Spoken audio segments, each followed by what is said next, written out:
freaks, welcome back to my channel. If you're new here, my name is JJ. I am both an author and a metalhead, and here on my channel I discuss the stories behind rock and metal concept albums. Today we are returning to the Ayreon universe, and I will be covering the 2017 album The Source. And this one is kind of a prequel to the last album that I covered by them, 01011001, which came out in 2008. So this is sort of the origin story of the Forever Beings. If you're already not really sure what I'm talking about, I have a whole playlist covering each and every album from the Ayreon universe. I will link that down in the description and up here and at the end of this video. I highly suggest you go check those out if you're not quite familiar with the Ayreon universe, because there is a lot to cover, and it's very intricate and extensive, and Arjen Lucassen is definitely a genius in my opinion. I really love this prequel origin story that we get for these Forever Beings, and I love this album. It's probably my favorite album by Ayreon, and when I think of the term rock opera, I think of this album.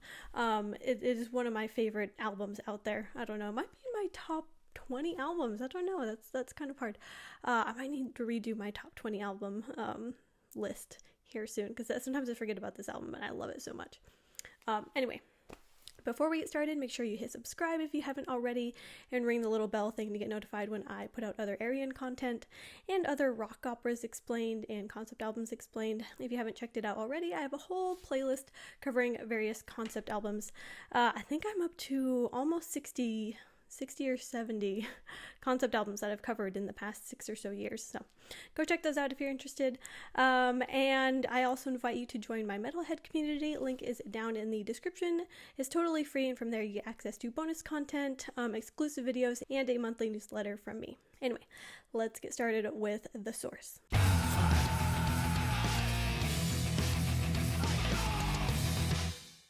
Okay, so before I dive into the story, I think I need to talk a little bit about this all-star cast that we have. This is the most extensive and, I don't know, I just want to say impressive cast that we have for an Ayreon album thus far, in my opinion. So for this concept, we have 11 main characters. So first off, we have James Labrie from Dream Theater as the Historian. We have Tommy Karavik from Camelot as the Opposition Leader. We have Tommy Giles Roger Jr. from Between the Buried and Me as the Chemist. We have Simone Simmons from Epica as the Counselor. We have Nils K. Rue from Pagan's Mind as the Prophet. Tobias Sammet from Edguy and Avantasia as the Captain. I did cover one of Avantasia's albums. I believe it's called Metal Opera here in my channel. I'll link that somewhere up here. But we have Hansi Kirsch, I don't know how to say his name, I'm sorry, from Blind Guardian as the Astronomer. We have Russell Allen from Symphony X as the President. Michael Erickson from Circus Maximus as the Diplomat. The renowned Floor Jensen from Nightwish as the Biologist. And last but not least, we have Michael Mills from a band called Toehider, which I've not heard of, playing the part of TH1, who is actually an android. He is the only non-human in our main cast of characters. He succeeded in disconnecting from the frame and is loyal to the alpha race of humans. And we'll see he'll play kind of an integral part in the survival of the alpha human race. That might not all make sense until I explain a little bit more. Basically, this whole album is divided into 4 parts, or chronicles, as told by the Historian. So, in Chronicle 1, called The Frame, we begin with track 1, The Day the World Breaks Down. So this chronicle section in this track takes place in the Andromeda system on planet Alpha.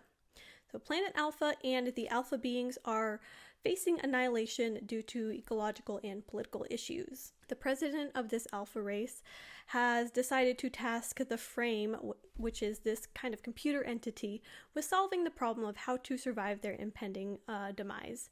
However, this machine has achieved this sort of sentience and intelligence that is far superior to the alpha beings.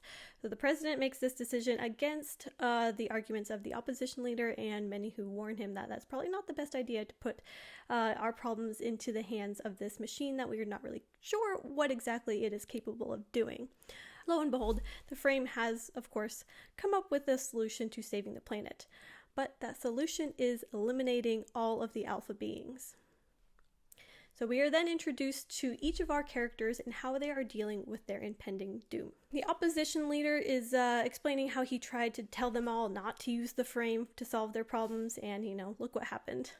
Meanwhile, the chemist and the counselor kind of scramble to prepare for the end of days. The captain and his android TH1, which I mentioned earlier, have been planning for this catastrophic event for some time now.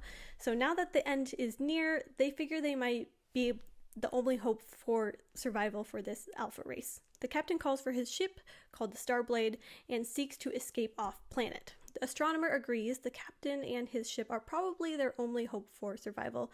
They must escape planet Alpha if they are to save their race. Then the president, meanwhile, is feeling pretty guilty for having doomed their entire people to destruction by trusting this frame. And he vows to destroy it if he can. The president also consults with the diplomat, and together they decide that they must not give up hope. They will do everything in their power to save their people, no matter the cost. And at the end of the track, we see from the biologist's point of view and the beginning of the apocalypse as everything sort of starts to fall apart. That takes us to track 2, Sea of Machines. So their world starts to come crashing down upon them. Their technology stops working and begins turning on them as the frame controls everything that has to do with technology. And it starts cutting them off from each other, shutting off their power, and everyone is sort of scrambling to figure out what to do. So the characters of this story all get together to try and figure out what the hell they should do. The prophet explains how he sees this future vision of their planet teeming with a sea of machines. But he has another vision of their people escaping to another place in another time where there is water and a castle. And then the captain pipes up and offers to take them away on his ship. And as much as the other characters don't want to abandon their planet and their loved ones, they see that that might be their only choice. And on to track 3, Everybody Dies. This is one of my favorite tracks on the album. We go to TH1, warning that the end is near. He's run the numbers and the whole planet is doomed and there will be no survivors. We learn that the core of the planet will soon explode, killing everyone on it. The characters all see their end coming, so the captain kind of urges them to, load up on his ship so that they can get out before they all die.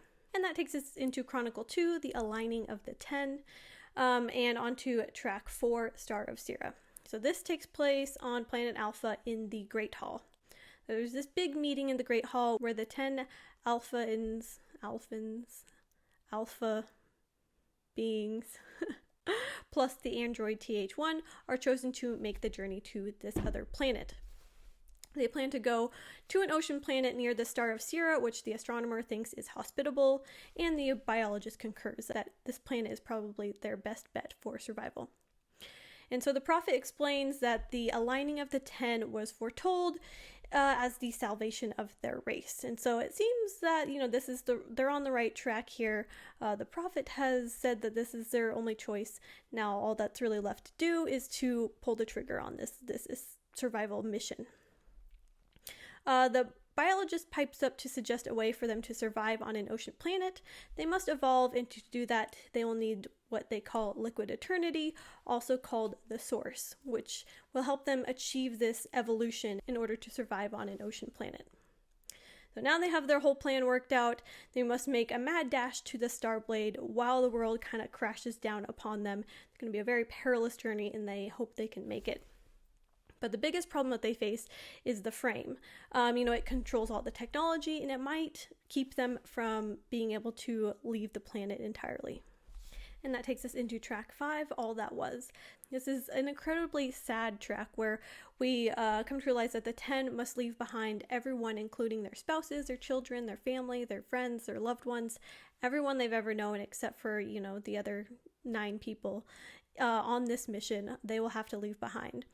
And I think this track serves as a tear-filled goodbye as the 10 kind of come to terms with the fact that they will have to leave everyone behind to die in the name of saving their race through this repopulation effort on another planet. And I don't think the 10 are even allowed to say goodbye to anyone in person. I think, by this point they've run out of time. The apocalypse is coming any minute now, and they have to leave directly from the Great Hall to the Starblade in order to make it out on time. And since their communications are all cut off by the frame, I don't think they even get to leave messages for their loved ones. And they have to basically run away and leave them behind without saying a single goodbye. And to track 6, Run Apocalypse Run, another one of my favorite tracks on this album. Like I mentioned, the 10 must make a mad dash from the Great Hall to the Starblade as fast as they possibly can. The world is crashing down around them, and not only is their world crumbling, but the people are desperate. So if you can only imagine in an apocalyptic type situation, if all the people know that they're going to die, they're going to be willing to do anything to survive, anything to get on that ship and survive themselves.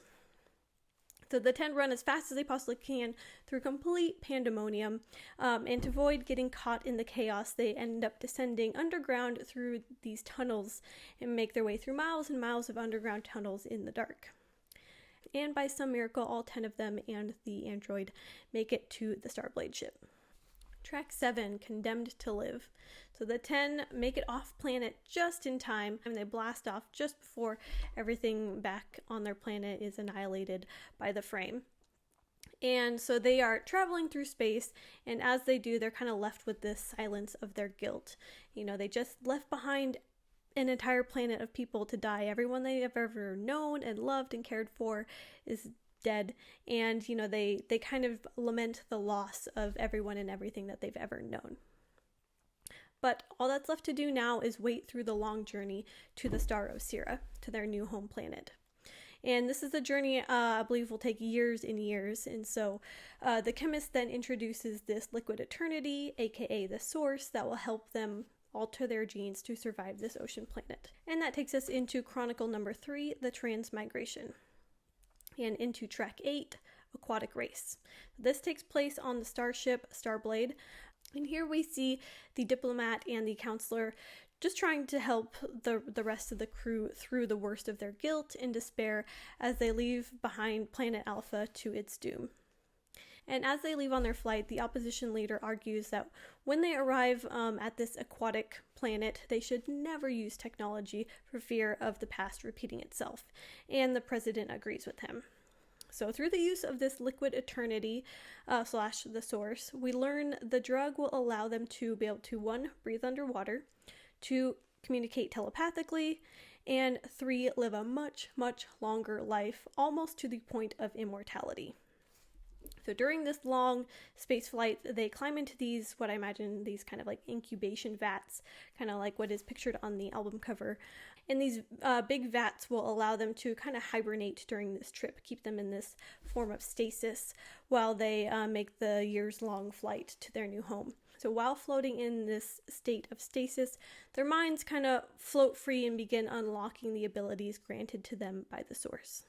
Track 9, The Dream Dissolves. So the 10 float along in their liquid hibernation, and you know, they all begin to dream of their future home while they're kind of in this hibernation state. Meanwhile, their DNA is being altered by the source, and you know, turning them into sort of evolved, sort of different beings than they were before. And I imagine that TH1 is the one manning the ship, while the rest of them are all asleep. You know, since TH1 is an android, he doesn't need to sleep or take the source because he doesn't need to evolve his body. He's a robot. So I imagine he's the one who's kind of in charge of flying the ship and making sure they don't crash into anything, and making sure they stay on course and make it to their destination. Track 10, Death Cry of a Race. Years of space flight later, the 10 begin to awaken from their slumber as they near their destination. They are now far, far away from Planet Alpha, but each of them are still haunted by what they left behind. They mourn the loss of their planet and their loved ones as they lay eyes on their new home for the very first time. On to track 11, Into the Ocean. The 10 wake up and are really amazed by the pristine beauty of this new planet. The sight of it, being unmarred by technology inspires them to make this place their forever home. They celebrate their survival of the flight and the planet, which they have decided to call Planet Y, as their salvation, and they begin making plans for the future. The captain sets course for the ocean, a descent that they plan to never resurface from. So they dive into the ocean, excited to remake their future with their new genetically altered bodies and minds, which will eventually allow them to fuse their minds and souls together as one. However, the prophet kind of puts a dampener on this mood as he warns that they might all still see the end of their race on this new planet. And that takes us into Chronicle number 4, the fourth and final chronicle in this album called Rebirth. And into track 12, Bay of Dreams. So this takes place in the new water planet that they found called Planet Y. So the 10 go about making Planet Y their new home. However, it's a much more difficult task than they originally thought. They have to build everything underwater since the radiation from the Star of Sira would kill them if they were to build up on the surface. So I don't think any of the 10 have any experience building things like an underwater colony. They maybe should have included like an engineer amongst their midst, but maybe the android TH1 is filling that role. Though according to the historian, the android is acting a little bit strange these days. Maybe the android not sleeping during this long flight has changed him, or maybe it's the 10 themselves who have changed due to the liquid eternity that they took.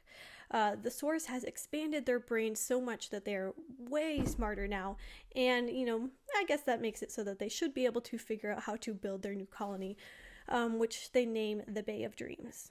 However, as this source continues to alter them from the inside out, they can now communicate telepathically with each other, which leads to some quarrels among them, being that they can't really hide anything from each other.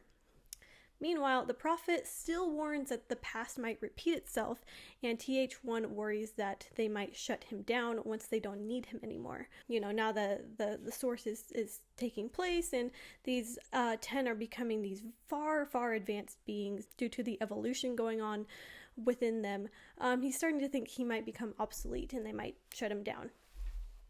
And the opposition leader and the president have talked about not using technology in this new world. So that leaves TH1 kind of wondering where he stands. If they're going to stay committed to this vow of not using technology, well, he is technology. He was a part of the frame who split off and decided to vow loyalty to the alpha humans.